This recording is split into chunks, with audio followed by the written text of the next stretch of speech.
je me nomme Daouda Iliassou Mariama. Je suis promotrice d'une marque d'accessoires nommée Zamani Accessories. Zamani qui est une marque qui existe aujourd'hui depuis à peu près 4 ans et demi. Donc on est exclusivement dans la confection d'accessoires faits à la main avec des matières locales et pour la plupart biodégradables. Donc ce qu'on utilise la plupart du temps dans nos créations, c'est le palmier doum, la tige de mil, mixé avec le cuir et tout ce qui est métal en bronze et vraiment tout ce qu'on trouve sur le plan local au Niger et tout ce qui pourrait en tout cas qu'on essaie de valoriser à l'international. Donc aujourd'hui, ce pourquoi on se bat, c'est vraiment comme je l'ai dit tout à l'heure, on est dans un concept, c'est l'ère du consommant local un peu partout en Afrique, que ce soit au Niger, au Sénégal, en Côte d'Ivoire, au Mali, etc. Tout le monde revient à l'Afrique, on revient à la source, on se rend compte qu'on peut prouver au monde entier en fait qu'on a de belles choses chez nous, qu'on peut faire de belles choses fabriquées localement, made in Africa, made in Niger, made in partout. On a tout ce qu'il faut, on a les matières, on a les qualités qu'il faut et c'est ce qu'on essaie de mettre au devant aujourd'hui, tout simplement. Alors, la particularité des créations Zamani aujourd'hui, je pense qu'on est vraiment axé sur l'originalité. Vraiment, c'est ce que je peux souligner, l'originalité et l'authenticité des accessoires. C'est-à-dire qu'au début, avant de commencer, on s'est dit qu'on pouvait très bien faire des sacs, par exemple, totalement en cuir. Mais aujourd'hui, tout le monde connaît le cuir, tout le monde a déjà vu des sacs en cuir dans toutes les marques, que ce soit en Afrique ou à l'Occident. Il fallait arriver à proposer quelque chose de différent, quelque chose que les gens n'avaient pas encore vu et n'était pas encore, voilà, un nouveau produit. Donc, quand on propose quelque chose avec ces matières-là qui étaient mises aux oubliettes, parce que le palmier doum, c'est des fibres, une matière qui est là, qui existait, pas seulement au Niger, mais surtout dans certaines régions reculées du Niger, mais c'était beaucoup plus vu et connu sous d'autres angles. Donc on arrive à le transformer, le modeler et en faire des accessoires de mode qui répond aux standards des normes internationales, c'est quelque chose de nouveau. Donc ça captive et aussi aujourd'hui, le métal qu'on associe à tout ça, c'est-à-dire la croix d'Agadez qui n'est plus à présenter, en tout cas même à l'échelle internationale, qui est aujourd'hui plus ou moins l'identité de la marque, mais aussi du Niger. On sait tout de suite que c'est des articles qui viennent du Niger. Tout ça réuni, regroupé, ça rend l'article original et je pense que ceux qui sont déjà habitués à consommer du Zamani pourront mieux en témoigner aujourd'hui. Dès qu'un client voit un sac Zamani dehors, il sait que c'est du Zamani. Parce qu'il y a une identité qui est là, il y a une certaine originalité dont les gens en témoignent tout simplement. Alors les sacs, comme je l'ai dit, on est vraiment dans une diversité totale. Ça veut dire que vous trouverez des accessoires de ville, des pochettes, des petits sacoches, etc. Tout comme vous pouvez trouver des accessoires de tous les jours. Généralement, les sacs, on les confectionne de manière à ce que la personne puisse les porter pour tous les jours et pas simplement pour un moment ou une soirée donnée. Parce que c'est l'effet que ça doit faire. Il faut que ça soit quelque chose de pratique. Donc on essaye vraiment de les modeler de cette façon, mais après, l'utilisation dépend tout simplement des uns et des autres. Donc il y a des collections bien particulières que les gens préfèrent porter pour des occasions bien précises et il y en a aussi qui se font tous les jours, pour hommes et pour femmes. Exactement, comme je l'ai dit, au début on a commencé avec des articles pour femmes. C'est-à-dire qu'il y a 4 ans, en 2017, quand on a commencé vraiment avec une gamme de produits féminins. Et puis au fur et à mesure, il y avait évidemment les hommes qui voyaient une certaine discrimination.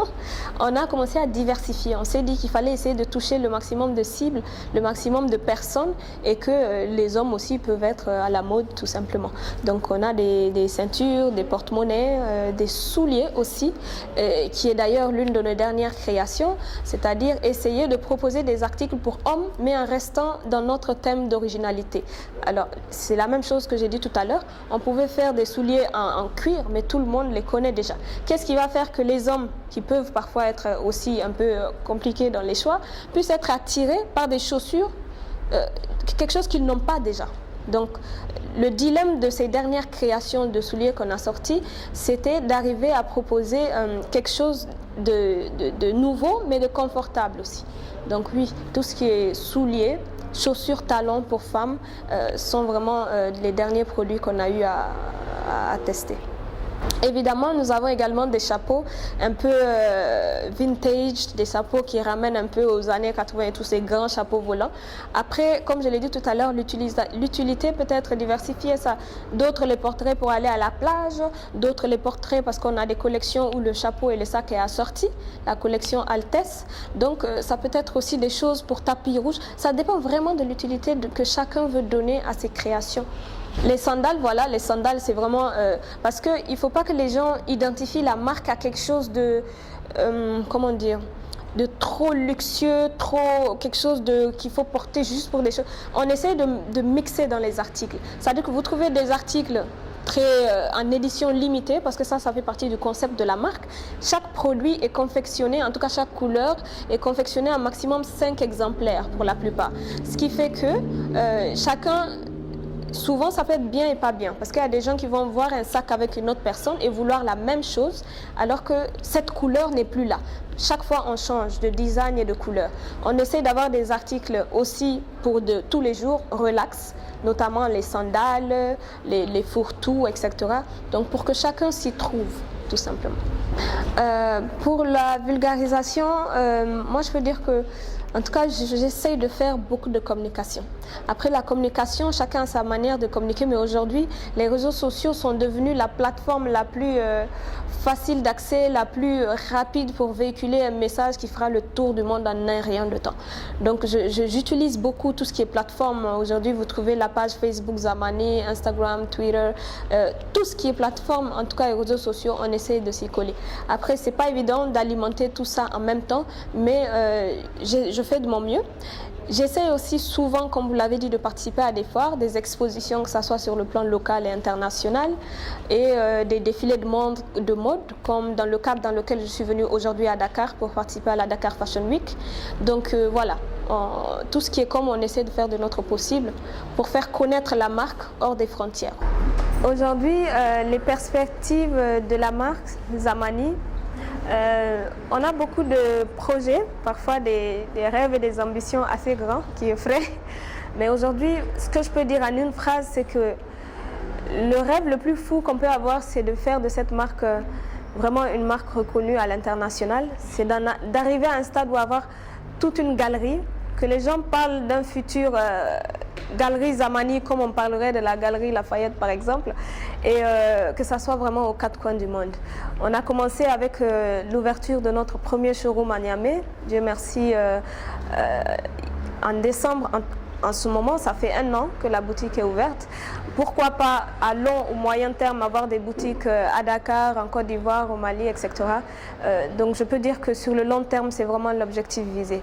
Arriver à avoir une représentation de Zamani dans le maximum de pays possible et faire en sorte que ça soit reconnu ici et ailleurs, que les gens soient fiers de porter du Zamani, qu'on soit nigérien, sénégalais ou peu importe la nationalité.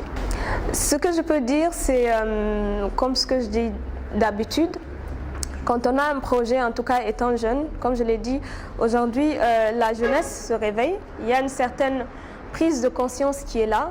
Chacun essaye d'apporter sa pierre à l'édifice, dans le sens où on se rend compte qu'en fait, chez nous, en Afrique, on peut faire de belles choses, on peut rendre cette Afrique meilleure que ce qu'elle est déjà.